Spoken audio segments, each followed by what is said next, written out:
ಇವತ್ತು ನಮ್ಮೂರಾದ ತೀರ್ಥಹಳ್ಳಿಲಿ ಹುಟ್ಟಿ ಜೋಗದಲ್ಲಿ ಧುಮುಕ್ತಾ ಇರೋ ಶರಾವತಿ ನದಿನ ನೋಡೋಕೆ ಹೋಗ್ತಾ ಇದ್ದೀನಿ. ನಮಸ್ಕಾರ ಎಲ್ರಿಗೂ, ಎಲ್ಲರೂ ಚೆನ್ನಾಗಿದ್ದಾರೆ ಅಂದ್ಕೊಂಡಿದ್ದೀನಿ. ಆಲ್ಮೋಸ್ಟ್ ನಾನು ಬಂದಾಯಿತು. ನಾನು ಬ್ಲಾಗ್ ಸ್ಟಾರ್ಟ್ ಮಾಡಿದ್ದೆ ಇವಾಗ. ನಾನು ಬರೋ ಹಿಂದಿನ ದಿನ ಎಲ್ಲ ಚೆನ್ನಾಗಿ ಮಳೆ ಆಗ್ತಾ ಇತ್ತು. ಲಿಂಗನಮಕ್ಕಿ ಡ್ಯಾಮ್ ಗೇಟ್ ಓಪನ್ ಆಗಿದೆ ಅಂತ ಹೇಳ್ಬಿಟ್ಟು ನ್ಯೂಸಲ್ಲಿ ಬರೋಕ್ಕೆ ಸ್ಟಾರ್ಟ್ ಆಗಿತ್ತಲ್ವ. ಅವಾಗ ವಾಟರ್ ಫ್ಲೋನು ತುಂಬಾ ಜಾಸ್ತಿ ಇತ್ತು. ವೀಡಿಯೋಸ್ಗಳು ನೋಡಿದೆ ಇನ್ಸ್ಟಾದಲ್ಲಿ, ತುಂಬಾ ಚೆನ್ನಾಗಿ ಕಾಣ್ತಾ ಇತ್ತು. 2 ದಿನದಿಂದ ಕರೆಕ್ಟಾಗಿ ಮಳೆ ಆಗ್ತಾ ಇಲ್ಲ, ಮಳೆ ಸ್ವಲ್ಪ ಕಮ್ಮಿ ಆಗಿದೆ.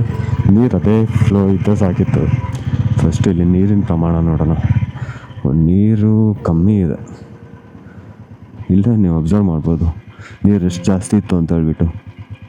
ಇವತ್ತು ಕಮ್ಮಿ ಆಗಿದೆ ನೀರು,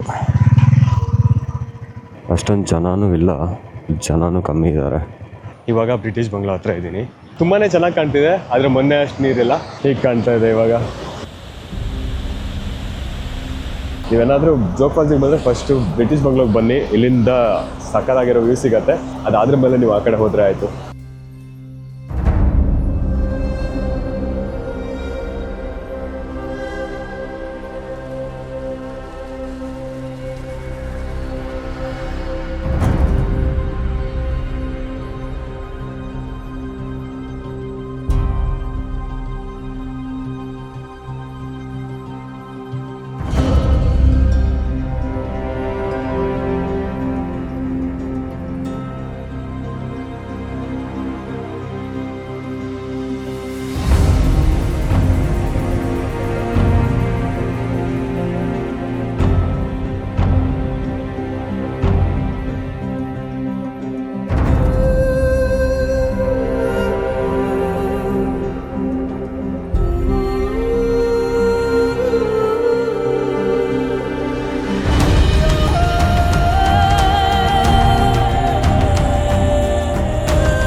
ಬೆಳಿಗ್ಗೆ ಸ್ವಲ್ಪ ಮಳೆ ಇತ್ತು, ಜೊತೆಗೆ ಸಿಕ್ಕಾಪಟ್ಟೆ ಫಾಗ್ ಬೇರೆ ಇತ್ತು.